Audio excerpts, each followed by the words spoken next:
Genius is rarely born in sterile environments. It doesn't emerge from pristine, perfectly manicured academy lawns or under the watchful eyes of expensive personal trainers. More often than not, true genius is forged in the dust. It is born out of necessity, shaped by hard concrete, and polished by the relentless desire to survive. In the northern suburbs of Marseille lies La Castellane. In the late 70s and 80s, this was a neighborhood defined by its struggles, high unemployment, and a harsh, unforgiving landscape.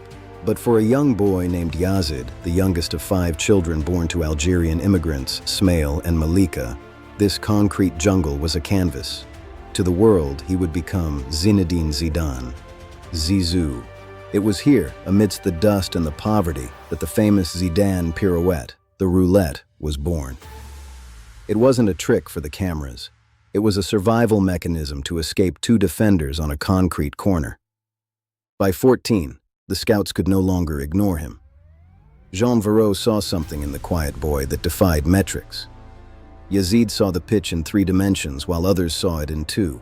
It was a duality that would define his entire career, the monk-like calm of a creator, interrupted by flashes of raw, uncontrollable volcanic anger. In 1992, Zidane moved to Bordeaux. This was the laboratory where the raw material of La Castellane was refined into a European masterpiece. He was no longer just surviving, he was dictating. Europe's elite clubs finally stopped looking at him as a promising prospect. They saw him for what he was, the ultimate puppet master. In 1996, Juventus and the tactical Colosseum of Serie A came calling. If Bordeaux was his university, Juventus was his masterclass. Serie A was a league of defensive assassins, where spaces were microscopic and tactical discipline was a religion. He developed the art of the first touch to a level of absolute perfection. To Zidane, the first touch was not merely a way to control the ball, it was the first move in a chess game.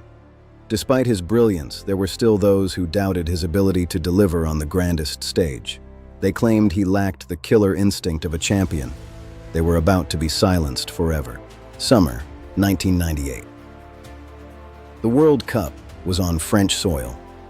The team, dubbed Black Blanc Beurre, was a symbol of multicultural integration, and Zidane was unwillingly thrust into the center of this cultural crucible. July 12, 1998, the Stade de France, the final against Brazil. Zidane was never known as an aerial specialist, but great players rely on willpower. 2 headers, and the world stopped spinning. France was the champion of the world. In that single night, Zidane transcended sport. He became a cultural deity.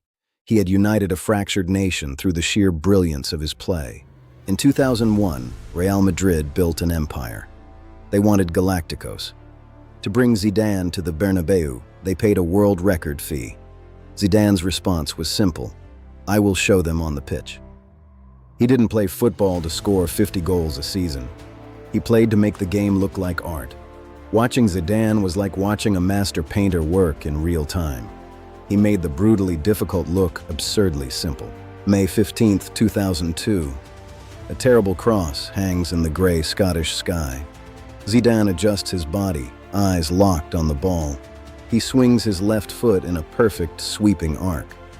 The greatest goal in Champions League history. 2006. Zidane's body was tired. He announced this would be his final act. Against Brazil in the quarterfinal, he put on a magnum opus. He intercepted, he spun, he passed, he humiliated. He was a god on the pitch. But football is not a Hollywood movie. It is Greek tragedy. Provoked by words targeting his family, the artist was replaced by the street fighter. The referee showed him the red card. The world watched in shock. The most iconic, tragic image in sports, the master, walking past the trophy he had come so close to claiming, banished to the dressing room. It made him human. He lived by his own code, and he exited by it. Most legends fail as managers, but Zidane was different. In 2016, he returned to Madrid. He didn't reinvent tactics. He managed egos.